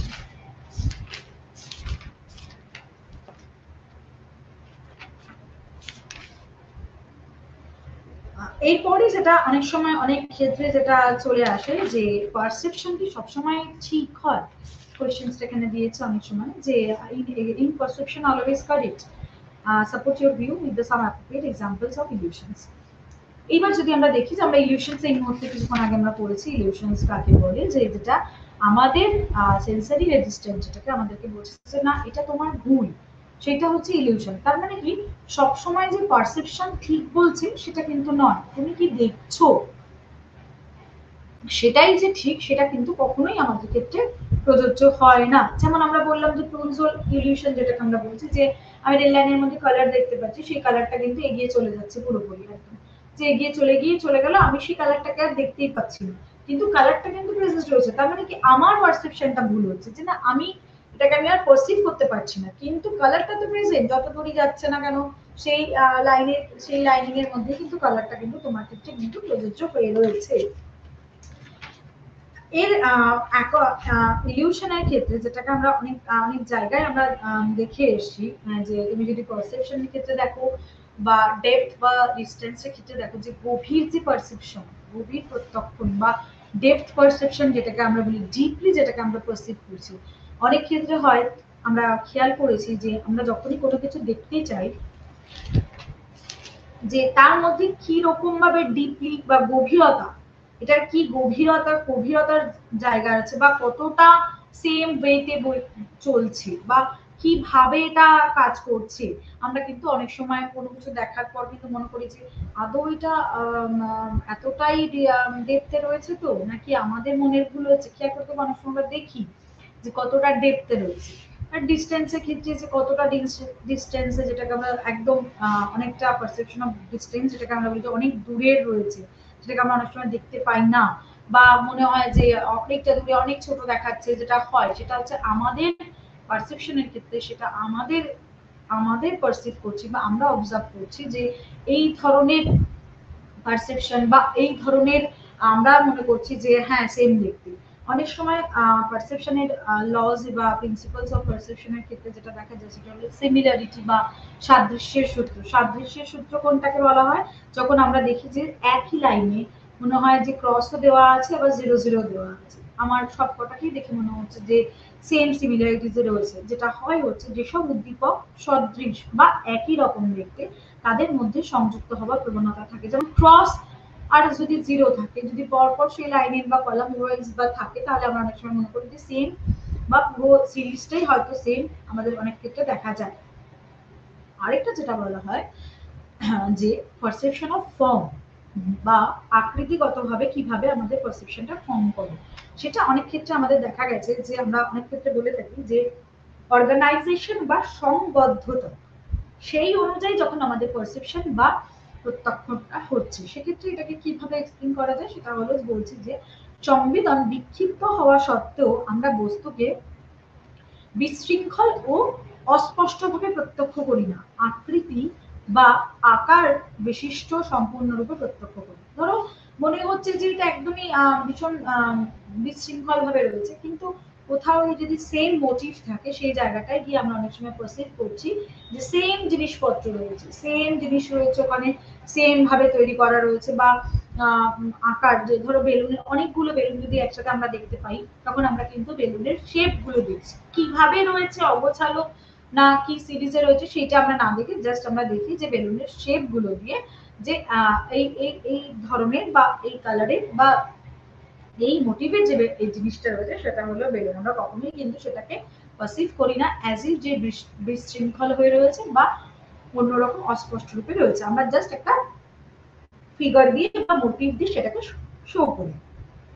এরপরে যেটা বলেছে সেটা হচ্ছে আকৃতি বা পশ্চাৎভূমি, যেটাকে আমরা ফিগার গ্রাউন্ড পারসেপশন বলি। সেক্ষেত্রে যেটা দেখা গেছে যে কোনো বস্তুকে যখন আমরা প্রত্যক্ষ করি সেক্ষেত্রে কিন্তু তার এক অংশ আকৃতি বা বাকি অংশকে পটভূমি রূপে প্রত্যক্ষ করার, পটভূমি মানে হচ্ছে গ্রাউন্ড রূপে প্রত্যক্ষ করার প্রবণতা থেকে যায়। যেমন হচ্ছে অনেক সময় হয় যে অংশটা বেশি ব্রাইটনেস থাকে সেই অংশটাকে আমরা বেশি তাড়াতাড়ি প্রত্যক্ষ করতে পারি, আর যে অংশটা ব্রাইটনেস কম থাকে সেই অংশটাকে আমরা কম প্রত্যক্ষ করি। যেমন এক্সাম্পল দিয়ে যদি আমরা কখনো দেখাতে পারি যে ফিগার গ্রাউন্ড মোটিভ যেটাকে আমরা বলি, অনেকে দেখবে ব্ল্যাক পোর্শনটা ব্ল্যাক আর হোয়াইটের মধ্যেই জেনারেলি থাকে, অনেকে দেখবে ব্ল্যাক পোর্শনটাকে পারসিভ করছে, অনেকের ক্ষেত্রে কিন্তু আবার হোয়াইটটাকে করছে। তার একটাই কারণ হচ্ছে যেটা তোমার কাছে উজ্জ্বল লাগছে, যেটা তোমার কাছে ব্রাইটনিং লাগছে, সেই ক্ষেত্রে তুমি সেটাকে পারসিভ করছো যে আমি ফিগার দেখছি না, আমি মোটিভ বা ফিগার গ্রাউন্ডটাকে দেখছি।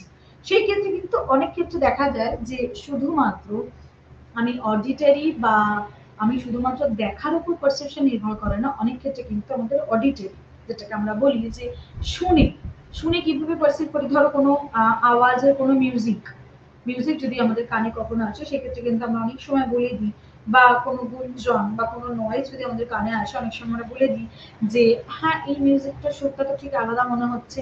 কারণ কি যখন আমরা কোনো কিছু শুনি, সে গান হোক বা কারোর কথা হোক বা কোনো সেমিনারের লেকচার, তখন আমাদের সেই কথাগুলো কিন্তু অ্যাটেনশনের দ্বারা রেজিস্টার্ড হয়, যেরকম আমরা মেমোরাইজেশন ক্যাপাসিটি বলেছি বা দেখেছি।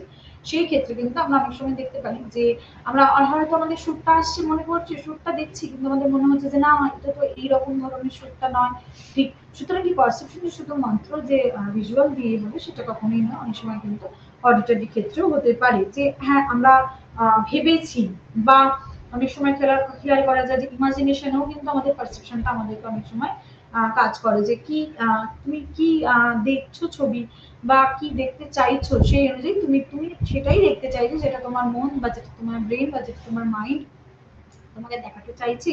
সেই জায়গার ক্ষেত্রে অনেক সময় ল অফ প্রোগ্রামসে যে আমরা যে জায়গাটা করেছি সেটা কিন্তু অনেক সময় as a principles of perception সেই অনুযায়ীও কিন্তু প্রশ্ন অনেক ক্ষেত্রে আসতে পারে। এরপরে আছে হচ্ছে আমাদের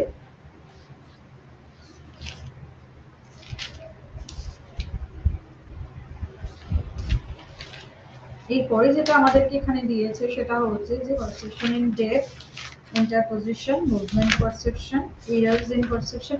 এরার্স ইন পারসেপশন মানে যদি আমরা সেটা বলেছি সেটা হচ্ছে প্রত্যক্ষণের যে কি কি ভুল ভ্রান্তি, সেখানে কিন্তু অনেক সময় কোয়েশ্চেন্স ইলিউশনস টাইপ অফ ইলিউশনে দিতে পারে, বা ইলিউশনের কি কি বৈশিষ্ট্য থাকতে পারে, বা ইলিউশন কিভাবে আমরা দেখি, কিভাবে পারসিভ করি, বা হ্যালুসিনেশন। যেমন হ্যালুসিনেশন আমরা যদি বলি, হ্যালুসিনেশন কিন্তু অনেকগুলো রকমের হয়ে থাকে। একটা হয় অডিটারি, অডিটারি মানে হচ্ছে যেটা আমরা শুধুমাত্র শুনছি, হয়তো আমার কানে কেউ আমাকে বলে দিয়ে গেল আমি তোকে মেরে ফেলবো, এটা হচ্ছে অডিটারি। যেটা ভিজুয়াল হ্যালুসিনেশন সেটা হচ্ছে যে আমরা চোখে দেখতে পাচ্ছি, আমি আমার এখানে কিছু নেই বাট আমি দেখতে পাচ্ছি আমার সামনে কালিমা দাঁড়িয়ে আছে, সেটা হলো ভিজুয়াল। আর একটা হয় গ্লাস্টেটারি, যেটা হচ্ছে আমরা ফিল করতে, টেস্ট যেটাকে আমরা বলি টেস্টিফাই করতে পারি, যে অনেক সময় মনে হচ্ছে যে আমি একটা পারদের টেস্ট পাচ্ছি বাট আমি সেটা সেন্স করতে পারছি না, সেটা হচ্ছে হ্যালুসিনেশন, যে এক্সিস্টেন্সটাই নেই, আমি পারদের টেস্ট পাচ্ছি অনেক সময় মনে হয়। অনেক সময় যেটা হয় হচ্ছে আমাদের যে স্কিন টাচ, টাচ দিয়েও কিন্তু অনেক সময় হয় যে মনে হলো আমার পাশ দিয়ে কেউ চলে গেল, বা আমাকে একটা ঠান্ডা হাত স্পর্শ করে চলে গেল, সেটাও থাকতে পারে। টাইপ অফ হ্যালুসিনেশনও কিন্তু পারসেপশনের মধ্যে অনেক সময় কোয়েশ্চেন্স প্যাটার্নসও থাকতে পারে যে কি কি ধরনের হ্যালুসিনেশন আমাদের কাছে থাকতে পারে। এবার হ্যালুসিনেশনের ক্ষেত্রে কিন্তু সেন্সেশনটা আমাদের কাছে থাকবেই, কারণ তোমাকে যদি সেন্সেশনই না হয় তাহলে তুমি হ্যালুসিনেশনের জায়গাটাতে কিন্তু তুমি থাকতে পারছো না। যাই হোক, অনেক ক্ষেত্রে দেখা যায় যে কিছু কিছু এরারের ক্ষেত্রে নো সেন্সেশনও থাকতে পারে, যে কোনো সেন্সেশনও নেই। আবার একটা যেটা নো সেন্সেশনকে যেটাকে বলা হয় অ্যানাস্থেসিয়া, আর অনেক ক্ষেত্রে বলা হয় যে এক্সেসিভ সেন্সিটিভিটি, সেটা হলো হাইপার অ্যাস্থেসিয়া। যে মানে কিছু হলেও তোমার জাস্ট তুমি ভাবে যাচ্ছ, কিছু হলেও তুমি জাস্ট সেন্স করছো যে কিছু একটা হচ্ছে।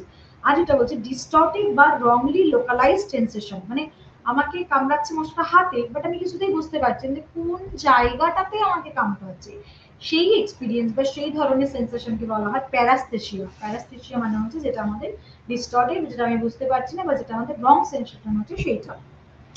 অনেক সময় যেটা হয় যে in case of tactile sensation বা স্কিন সেন্সেশন কিন্তু অনেক সময় রংলি ভাবে পারসিভ করা হয় যে আমার হাতে হয়তো সাপ এগিয়ে চলে গেল, বাট ওটা কিন্তু আমাদের ক্ষেত্রে কিন্তু রং পারসেপশন, যে আমার কিছুই ছিল না, ওটা হচ্ছে আমাদের রং পারসেপশন হতে পারে বা রং সেন্সেশন, যেটাকে আমরা ট্যাকটাইল সেন্সেশন হিসেবে বলে থাকি, যে অনেক সময় কিন্তু টাচেও কিন্তু আমাদের হ্যালুসিনেশন বা সেন্সেশন কিন্তু হয়ে যেতে পারে। সেই ক্ষেত্রে পন্স ইলিউশনটা কিন্তু অনেক সময় 5 মার্কসের আসে, অনেক ক্ষেত্রে দেখা গেছে। লিনিয়ারটা তো তোমরা দেখেছো বা লিনিয়ারটা পড়তে পারবে, সেটা কোনো ইয়ে নেই। এই ক্ষেত্রে যেই রকম কোয়েশ্চেন্স গুলো আসে যে explain the factors R responsible for movement perception, কি কি ফ্যাক্টর শুধুমাত্র মুভমেন্ট পারসেপশনের জন্যই থাকছে, তার মানে কি তোমাকে তখন মুভমেন্ট পারসেপশনে কি কি থাকছে, আমার মুভমেন্ট পারসেপশনে আমার কি কি লাগছে, বা কোন জায়গাগুলোতে দিয়ে আমি মুভমেন্ট পারসেপশনকে ডিনোট করছি বা বলছি, সেই জায়গাগুলোর যে এফেক্ট কি কিভাবে করছে। যেমন আমি যদি মনে করি যে রেটিনাল ডিসপ্যারিটি বা অক্ষিপটকের অসঙ্গতি, তার মানে কি আমি তো মুভ করছি না, তার মানে কি আমার কাছে এই ফ্যাক্টরটা একটা ইম্পর্টেন্ট, যে আমি কিভাবে মুভ করছি বা কি মুভমেন্ট আমি কাজ করছি বা কিভাবে আমি দেখছি। একের সময় এমন হতে পারে যে আমার একটা চোখ দিয়ে আমি দেখতে পাচ্ছি লরি আসছে, একটা চোখ দিয়ে দেখতে পাচ্ছি আমি অটো আসছে। সুতরাং তোমার তোমার আইবলস এর বা তোমার রেটিনাল মুভমেন্টও কিন্তু অনেক সময় তোমার পারসেপশনটা থাকছে। এরপরে বলছে অ্যাকোমোডেশন যেটা আছে উপযোজন, সেই ক্ষেত্রে অনেক সময় যেটা হয় আমাদের ক্ষেত্রে যে সকল দূরত্বের বস্তুকে একই রকম ভাবে প্রত্যক্ষ করা যায় না, সেম ডিস্টেন্সের জিনিসপত্র যেগুলো রয়েছে সেগুলোকে আমরা একইভাবে করতে পারি না, কারণ হচ্ছে বস্তুর প্রতিচ্ছবি বা যখন আমাদের অক্ষিপটে বা আমাদের আইবলস এর মধ্যে পড়ছে, তখন আমাদের কিন্তু ভীষণভাবে আমাদের যে নার্ভস গুলো আছে ভীষণভাবে রেসপন্স করতে থাকে। এবার সেই কারণে অনেক সময় হয় দেখবে যে অনেক সবকটাই মুভ করছে, বাট আমরা কোনো কিছু ঠিক মতো দেখতে পাচ্ছি না। সেটা কি কি কারণে হতে পারে? অনেক সময় হয় যে চোখের কোনো প্রবলেম বা চোখটা আমাদের আবজা হয়ে গেছে, বা অনেক সময় হয় যে আমাদের লেন্স দেখতে পাচ্ছে না, সেই কারণে আমরা বা পেশিটা সংকুচিত হতে পারছে না বা প্রসারিত করতে পারছে না, সেই কারণে আমরা দেখতে পাচ্ছি না, সেই জায়গার ক্ষেত্রেও কিন্তু হয়। তার মানে কি অ্যাকোমোডেশনটা পুরোপুরি ডিপেন্ড করছে তোমার আইবলস এর উপরে বা তোমার লেন্সের উপরে। এরপরে বলছে কনভার্জেন্স বা কেন্দ্রাভিমুখতা, কেন্দ্রাভিসারিতা। কেন্দ্রাভিসারিতা কি বলছে যে উপযোজন বা কেন্দ্রাভিসারিতার মধ্যে কিন্তু ঘনিষ্ঠ সম্পর্ক কিন্তু বর্তমান রয়েছে। কিভাবে? দুটো চোখের সাহায্যে কোনো বস্তুকে যখন আমরা দেখতে পাচ্ছি, তাহলে কি দুটো চোখের একই ছবি কিন্তু আমাদের চোখের মধ্যে ফুটে উঠছে, কিন্তু একই ছবি যখনই ফুটে উঠছে তখন কিন্তু আমরা দেখতে পাচ্ছি যে জাস্ট একই ছবি আমরা অনেক সময় মাসেলস এর মুভমেন্টের জন্য কিন্তু আমরা অনেক সময় অন্য কিছু দেখতে পাই। তার মানে কি আমি যখনই একটা বাসকে দেখছি, দুটো চোখ দিয়ে যখন একটা বাসকে দেখছি, মানে আমার চোখের সামনে কিন্তু শুধু বাসটাই দেখতে পাই। তার মানে দুটো চোখই কিন্তু এক সেন্টারাইজড করে আমাকে দেখছে, যে সেন্টার হিসেবে আমাকে দেখছে, যে সেন্টারেও দেখতে পাচ্ছে যে কি রয়েছে, বা সেন্টার অ্যাট্রাকশনও দেখতে পাচ্ছে, যে ওর চোখ দিয়ে দেখা যাচ্ছে যে শুধুমাত্র বাসটাই দেখতে পাচ্ছে। এরপরে যেটা আমরা দেখতে পাই যে অনেক সময় মুভমেন্টের ক্ষেত্রে কিন্তু গতি, যেটাকে আমরা বলি যে মোশন প্যারাল্যাক্স, যেটাকে বলি গতির বৈলক্ষণ। গতির বৈলক্ষণ বলতে বোঝা যাচ্ছে গতির বৈলক্ষণ হচ্ছে বস্তুর দূরত্ব অনুমান করতে সাহায্য করে। বস্তুর দূরত্ব, যেমন বাস বা ট্রেনে ভ্রমণ করলে দেখা যায় যে রেল লাইন বা রাস্তার ধারে যে গাছগুলো থাকে সেগুলো মনে হচ্ছে অনেক দূরে দূরে ছুটে চলে যাচ্ছে, কিন্তু সেটা তো আদৌ হচ্ছে না। আদৌ হচ্ছে যে আমরা চলছি, কিন্তু এটা হচ্ছে গতির বৈলক্ষণ, যেটাকে আমরা দেখতে পাচ্ছি না। আমরা দেখতে পাচ্ছি যে গাছগুলো চলে যাচ্ছে, কিন্তু আমরা এগোচ্ছি, সেটা আমরা কখনোই এগোতে পারছি না। তার মানে কি দূরের বস্তুর থেকে নিকট বস্তুর যেটাকে আমরা বলি, এছাড়া দূরের বস্তুর গতি নিকট বস্তুর গতি থেকে কিন্তু অনেকটাই কম হয়। দূরের বস্তুতে দূরে দূরে চলে গেল, নিকট যেগুলো আছে সেগুলো মনে হচ্ছে অল্প লাইনে চলে যাচ্ছে। এরপরে বলছে যে কি কি গতি প্রত্যক্ষণের মধ্যে কি কি হচ্ছে, সেটা হয় হচ্ছে যে হেড অ্যান্ড আই মুভমেন্টের মধ্যেও হয়।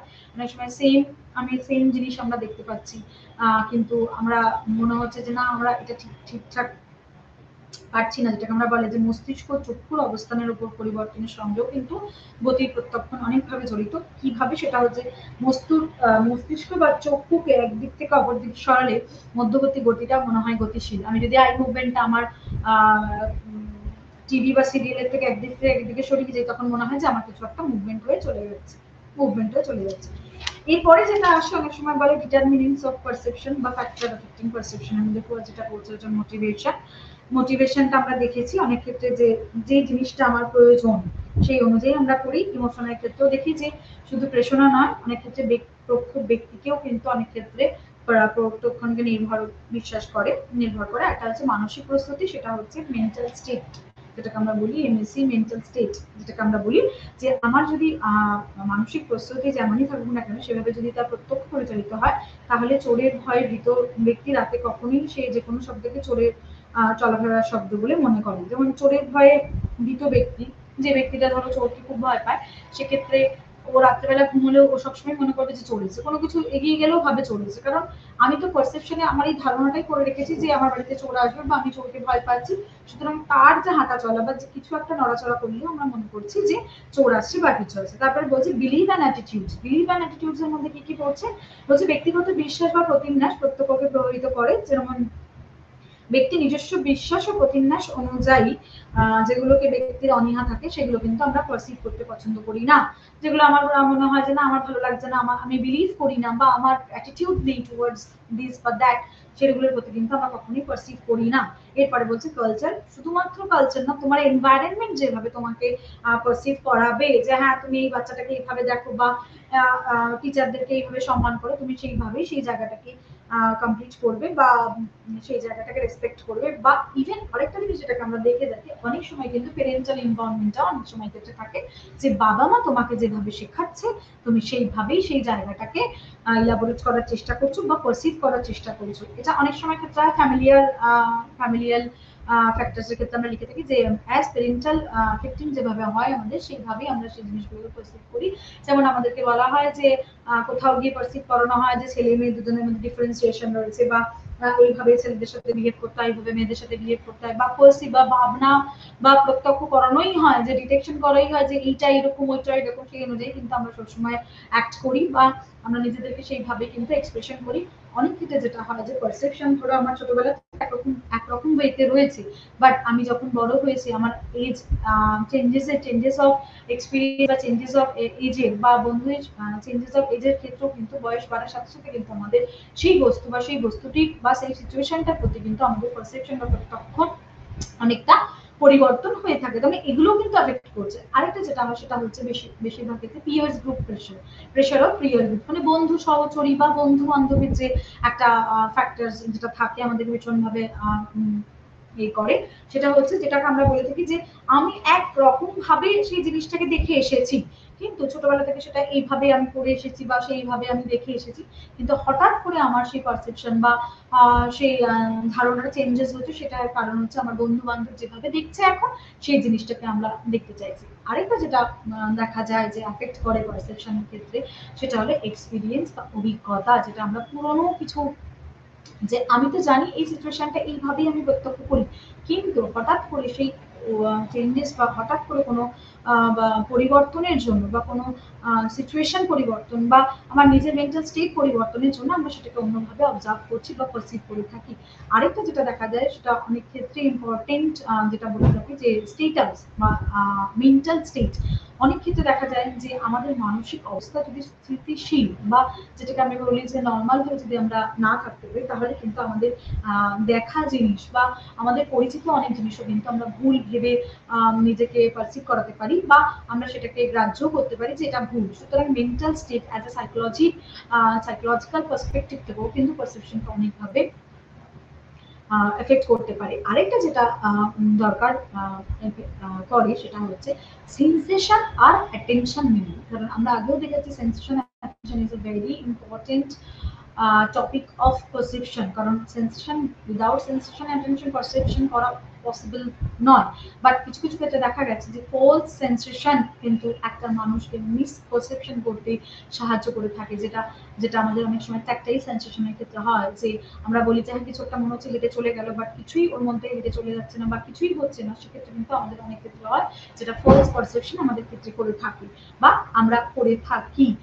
আর একটা যেটা হয়েছে যে আমরা যেটা দেখতে চাইছি বা আমরা যেটা চাইছি, যেটা আমরা এক্সপেক্ট করছি, সেটাকেই আমরা সবসময়ের জন্য পারসিভ করি।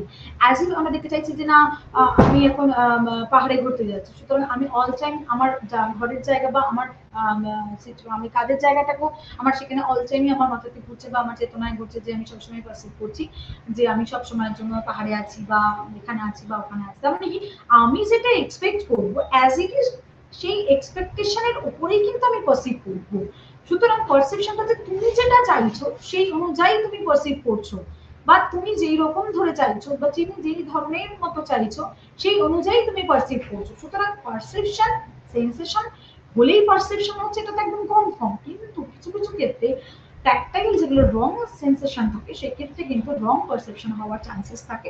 সেই ক্ষেত্রে আমাদের ব্রেন অনেক সময় সেটাকে ঠিক জায়গায় ঠিকভাবে সেটাকে মোটিভ করে পারসিভ করে, আদার্সওয়াইজ সেটা কিন্তু আমাদের ক্ষেত্রে অনেক সময় ভুল পারসেপশন বা ফলস পারসিভ করি আমাদের থাকে, যেটা আমাদের অনেক সময় ইলিউশনের ক্ষেত্রে হয়, যেটা আমরা বলি যে হ্যাঁ ভুল হয়ে গেছে, বাট সেটা কিন্তু রিলেটেড টু সেন্সেশন। আর জেনারেলি যেটা আমরা দেখে থাকি যে অ্যাটেনশন না দিলে পারসেপশনের ক্ষেত্রে খুব সমস্যা দেখা দিতে পারে। সুতরাং আজকে আমাদের এই ইউনিট 2 যেটা ব্লক 2 আমাদের পারসেপশনটাই আজকে আমাদের কমপ্লিট হয়ে গেল। তো আমি এই মধ্যে ক্লাসটা র‍্যাপ আপ করলাম। আমি নেক্সট দিনকে ব্লক 3 যেটা আমাদের আছে থিঙ্কিং অ্যান্ড ল্যাঙ্গুয়েজটা পড়াবো।